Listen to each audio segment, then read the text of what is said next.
Good evening, everybody. Welcome to another Sober Dad Sunday. My name is Matt. As the title implies, I am a sober person, 2 years and some change in counting. I am a dad of three kids, and today's Sunday. And to join us and participate, you do not have to be one of those things. You do not have to be a sober person or in recovery or any of those sorts of things. You don't have to be a dad, and you doesn't even have to be on Sunday because this stuff gets archived by Facebook and YouTube. Glad you guys joined us tonight. Hope everybody's doing well out there. Last week we were a little bit running late due to the Super Bowl going at overtime. That was lots of fun. Tonight, I've got on my mind the importance of tradition or ritual, or maybe even call it discipline, and not discipline maybe in the military sense you think of, but having disciplines in our lives. That's kind of on my mind tonight, and I'll tell you why. If you happen to be a Christian, as I am, you may know that at least for the Western Church, this week we began the season of Lent, which is a season of preparation that leads us up to Easter. And the Lent begins on a Wednesday, what we call Ash Wednesday, where we take the palm fronds from last year's Palm Sunday procession, burn them, and in the service on Ash Wednesday, we rub crosses on folks' foreheads and remind them that you are dust, and to dust you shall return. I led one of those services for my colleagues at Hospice. It's a hospice care company here in Louisville, Kentucky. And it's a roundabout way of saying one of the reasons that this is on my mind tonight is that I ended up doing ashes as well with a family, a patient. I can't say too much because there are privacy concerns, but it was went to a house. The family member noticed I had the ashes on my forehead, said, "Oh, I'd wanted to get those today, but they couldn't because they had a family member who was really struggling and was very close to passing." And I happened to have them in my car, and they actually called other family over, and we did that, and we did the ashes on the forehead, including of the patient. And part of me was like, wow, I'm saying this to a guy who is quite literally on his deathbed, and he did pass less than 24 hours later. And it was something that was deeply meaningful to the family, and frankly meaningful for me to do this with a group of folks who were in the midst of kind of just a tumultuous time. A lot of the things a lot of things they were used to were just kind of up in the air. And of course, this beloved family member was about to pass away, and so for them, doing this tradition, having me in the home, rubbing the ashes on their forehead. Not only just as a reminder of mortality, but it was also a connection back to something that for them was deeply meaningful and anchoring in a tumultuous time. A couple days later, I was also with another patient. Again, not going to share too much about them, but the person had said it had been a while since they'd experienced the sacrament of Holy Communion. And so we found some elements, and we did that right there. And the patient was telling me afterwards a lot of anxiousness he'd been feeling, the disconnect he'd been feeling from a lot of things in his life because he's now homebound. And of course, he's receiving hospice care soon as the end is very soon. That's going to make you anxious. He said that had been lifted. He really felt the presence of God there. But again, for him, this was participating in something that he had long meant something to him in his life. He had just been a regular part of his life, but since he'd been homebound, he didn't have access to. And so it was an anchor in the midst of kind of a tumultuous time where a lot of things that he knew or understood weren't really there anymore. But it was something familiar. It was something that reminded him of good things from another time in his life, and things that are still very, very good. Now, bring those two instances up to tell you, first of all, why that's on my mind tonight, but also to say what is the importance of some kind of ritual or tradition or discipline, having a discipline of doing something regularly in our lives, because it anchors us to something. It connects us to something deeper, something bigger than ourselves. Tradition gets a bad rap, and rightfully so, a lot of times. A lot of times for me, growing up in church, and a lot of other people, or other things I've been a part of. So what? Why on earth do we do this particular thing? It's because it's how we've always done it. Yeah, but what's the reason? And just told not to question it. And I usually learn later on because the person I was asking, they had no idea why either, and they were just trying to avoid the question because they didn't know. Doing something just for the sake of doing it is not good enough. And that's a really poor and cheap excuse for a lot of the traditions in our lives. Some of y'all may have heard the story about the woman who always cut the butt end off of a ham. And oh, my grandmother did this. And, finally somebody asked grandma, why on earth did you do this? The recipe? She's like, no, my oven was really small. No good reason to do that. The grandma had a reason because her oven was small. But when you got a bigger oven, why do it? Because nobody ever asked the question. Nobody wondered why. So yeah, tradition does get a bad rap, but just because we do it poorly sometimes, maybe even a lot of the time, doesn't mean it has no place. Um, I'll get all churchy again, but one of the earliest instructions about tradition that Christians and Jews and Muslims have in our sacred texts comes from the book of Exodus. And this is when the community of Israel is leaving slavery in Egypt, and each year they're eating the unleavened bread, and the instruction is given as to how you're going to remember this, not simply just to do it, to have the unleavened bread, the lamb, the whole bit.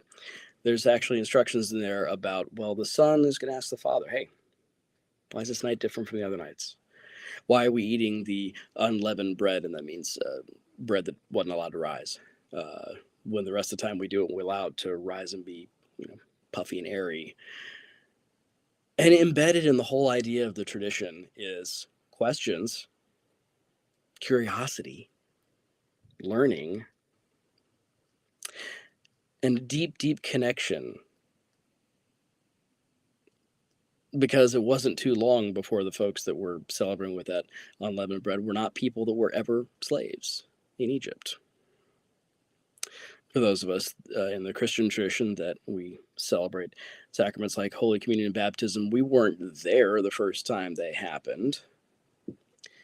And we're told to remember. Because remembering is about connecting to a piece of identity that is bigger than us, that goes beyond conscious memory.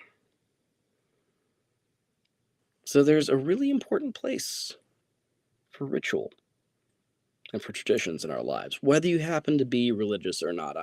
I'm bringing up religious examples because I've been a Christian all my life. I'm an ordained Christian minister, and that shaped how I've approached all these other things that I talk about on this webcast about recovery and fatherhood. It's through those lens of those deeply fundamental things about me that I was raised in, that there are a lot of good things about, that I've shed some of the not so great things about, but that connect me to something bigger than myself.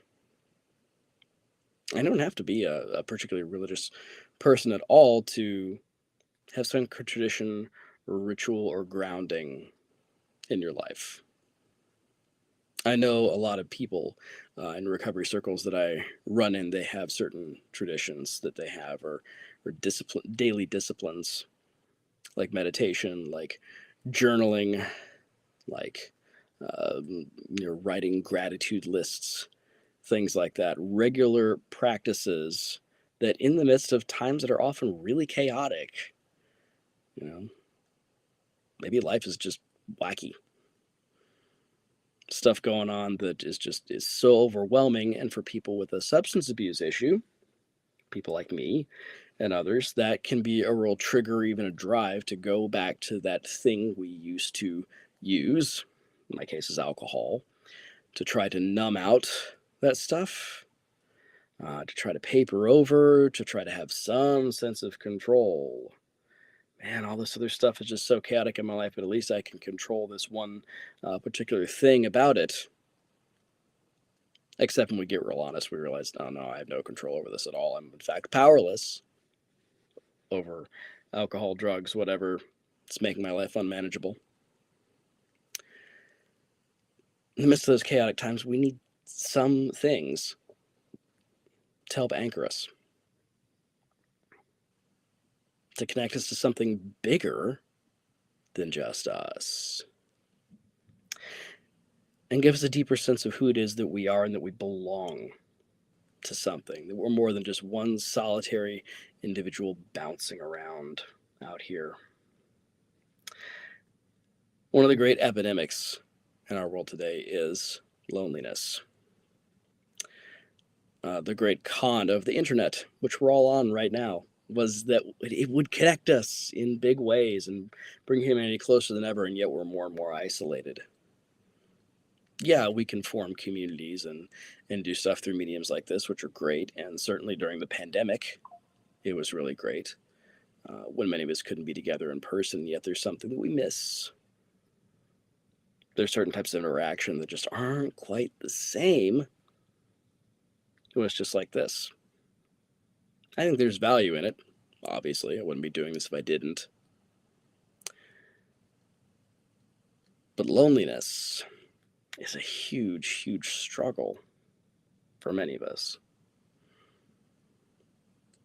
And so having something, a regular practice, habit, tradition, discipline, whatever you want to call it, in our lives to ground us, to connect us, to remind us we're part of something bigger than ourselves, that we're not alone, is really, really important. I don't know what those practices are for you. For me, it's daily contemplative prayer to center myself, to get myself ready for the day. I have a practice where I make a list of 5 things I'm grateful for and 3 things I need to forgive myself for, and I send it to my sponsor, and he sends one to me as well. It can be something as simple as the practice of sitting down together with a meal with your friends or your family on a regular basis, once a day, once a week, whatever it is. It could be taking a walk every day. It could be taking time to just shut down these screens that often provide value and just to be silent, to listen and notice other things around us. I don't know what it is. Everybody's a little different. Everybody's got their own journey, so their own tradition or habit or ritual or discipline is going to be different. But if you find yourself adrift, if you find yourself feeling lonely, if you're wondering what you're connected to, if anything, if you long deeply to be part of something bigger than yourself, I encourage you to try something out. Maybe something in my ramblings tonight might be a helpful thing to you. Maybe something else altogether. I don't know. What I do know is in the midst of a really chaotic world, chaotic life, just don't know what's going to happen from one day to the next, sometimes 1 minute to the next. If you're like me and have young kids, you never know what the hell they're going to do 1 minute to the next. Having these regular things that center us, ground us, that connect us, are really important, not just in and of themselves, but because they fuel us back up. They strengthen us for the rest of the work and to endure, and heck, maybe even thrive in all this chaos that we find amongst us. So those are my thoughts for tonight. Thanks for joining me on another Sober Dad Sunday. Hope you all have a good week. I wish you blessings and peace. Most of all, I encourage you to try or keep trying to be the best person that you can for the people around you, because they're worth it. And keep trying to be the best person you can for you, because you're worth it. Have a good night, friends.